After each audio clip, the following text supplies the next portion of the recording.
Xavier Fontanet, bonsoir.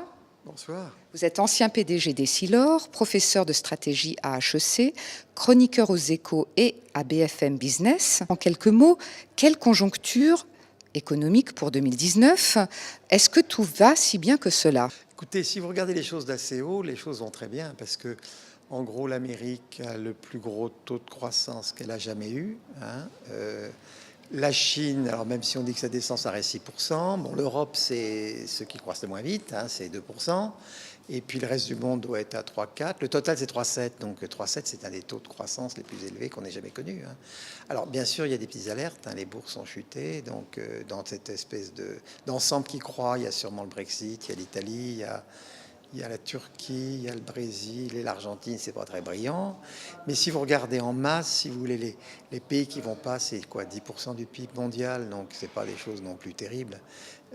Donc à l'inverse, c'est un petit peu plus pour l'Europe, parce qu'Italie, Brexit, c'est 20% de l'Europe, donc c'est plus l'Europe qui peut remuer. Bon, mais l'Europe, c'est que 20% du monde. Donc tout dépend si on est une société qui est française, si vous voulez, ou si on est une société mondialisée. Les mondialisés, ça nage un peu partout, c'est très diversifié, donc voilà un petit peu le point de vue. Alors les risques sont finalement assez limités pour les entreprises internationales, c'est ce que vous dites. Les grandes entreprises très mondiales, et si vous voulez, s'il y a des barrières qui arrivaient, par exemple, si Trump s'amuse à monter les barrières, pour une affaire mondiale, c'est pas très grave puisqu'on relocalise les usines. Et puis il faut pas oublier que depuis une dizaine d'années, il y a quand même les robots qui sont arrivés.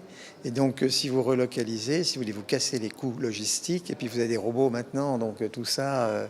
Donc une grande entreprise très mondialisée avec des bilans bas, avec sans dette, faut pas être endetté. Il y a un jeu de jambes extraordinaire. Donc je pense que c'est pas du tout pareil pour une petite société qui dépend d'un pays. Si vous êtes dans un pays endetté, sans exportation, là il faut faire attention. Donc on peut pas donner d'avis général. C'est chacun qui a un point de vue différent. Alors un petit mot sur la France et son voisin, l'Allemagne. Je crois que vous avez un regard assez spécifique sur cette relation que vous jugez importante. Oui, on les connaît très bien. Moi, j'ai passé ma vie dans l'optique. Les Allemands sont des grands concurrents, donc on les connaît très bien. Depuis 30 ans, j'ai passé mon temps avec eux.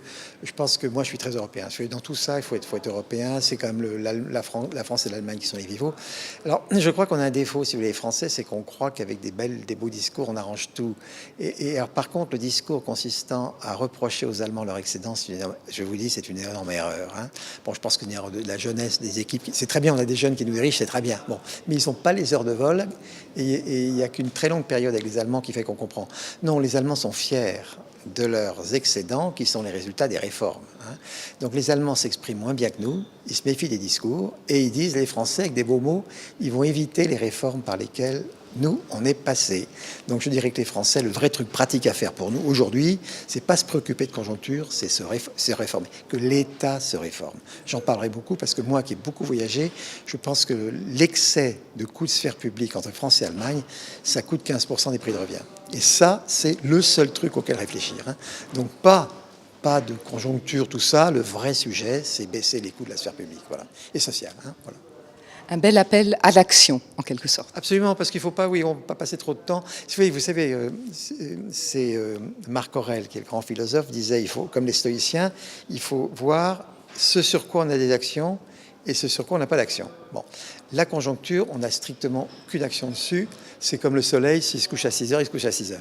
Donc il faut se concentrer que ce sur quoi on a de l'action. Et la seule action qu'a à faire la France, c'est la sphère publique et sociale. Il faut qu'ils baissent les coûts considérablement pour se mettre au niveau de l'Allemagne.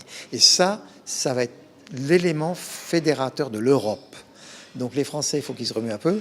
Et ils ont besoin de grands enjeux, ils vont faire l'Europe en se réformant. Voilà, c'est mon avis à moi. Merci pour ce partage d'expérience.